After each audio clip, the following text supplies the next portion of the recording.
Nous arrivons à la partie la plus importante de cette lecture qu'est de trouver un message, un mot de l'application de notre vie d'aujourd'hui. Après avoir lu ce passage, nous devrions découvrir un ou des messages de ce que nous avions lu pour que nous le pratiquions dans notre vie quotidienne. Sinon, il n'y a pas de raison de lire la Bible, c'est le moment d'examiner vous-même face à ce que vous semblez avoir besoin d'être corrigé ou de changer selon cette portion lue que Dieu vous a envoyée de cette lecture. Nous savons que le Saint-Esprit connaît mieux le besoin de chacun de nous, le mien est différent du vôtre. C'est pourquoi, nous allons vous partager les différentes applications de cette lecture et que le Saint-Esprit vous aidera à trouver l'un d'entre eux que vous aimeriez apporter de modifications ou changements dans notre vie quotidienne.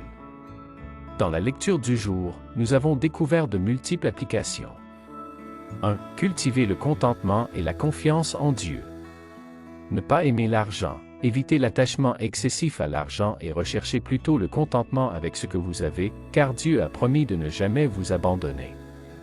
Faire confiance à Dieu dans les épreuves. La souffrance peut être une opportunité de mûrir dans la foi. Acceptez les circonstances avec soumission et confiance, plutôt que de chercher à contrôler la situation.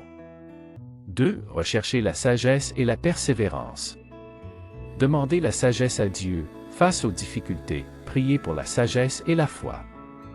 Dieu donne généreusement cette sagesse sans reproche à ceux qui la demandent avec un cœur sans douter.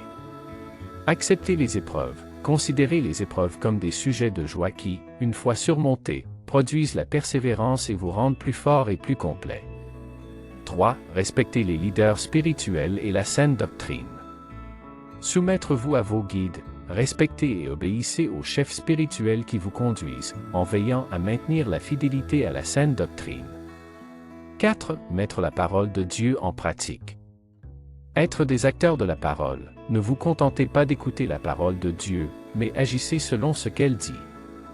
Sinon, vous vous trompez vous-même. Ne pas être éphémère, observez la loi parfaite qui rend libre, restez attaché à elle et appliquez-la dans vos actes. Vous serez ainsi heureux dans tout ce que vous ferez.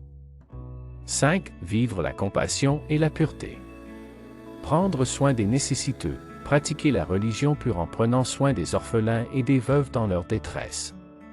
Restez pur du monde, évitez d'être contaminé par les choses du monde. Pour appliquer Hébreux 13 du verset 5 au verset 21 dans la vie quotidienne, on peut pratiquer le contentement et se libérer de l'amour de l'argent, en se confiant que Dieu est toujours présent.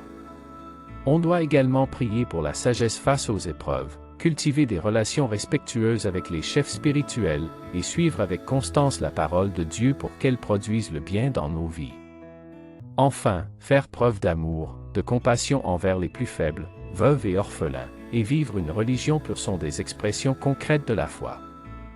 Bye, au revoir.